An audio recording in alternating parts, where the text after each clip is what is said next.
A day in my life as a stay-at-home mom. Maulan nga today at suspended na naman ang klase kaya medyo late na kami nakapag-start ng day. We make sure to start it with vitamins for my kids. Then pinaliguan na rin namin sila. Tapos nag-play lang ako ng movie sa background. Then tsaka lang ako nakapag-prep ng breakfast. Sobrang helpful nga sa akin ng cookware na to kapag pancake or eggs ang napili ng kids for breakfast kasi maayos siyang maluto and apat agad ang nagagawa in one cooking. I make sure to wash the dishes din para hindi ako matambakan mamaya kasi isasabay ko na rin yung lunch after this.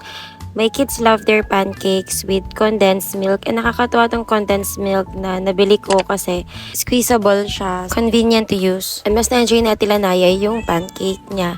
Then tsaka ko na rin din sinabay yung pag-cook ng lunch namin, century tuna with egg at maraming sibuyas.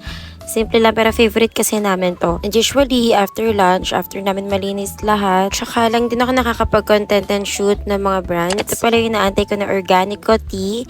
Excited na akong i-try yan. Then, sa hapon, usually movie time and nap time ng kids. Minsan nag-study to si Ate Lanaya kapag kinakailangan.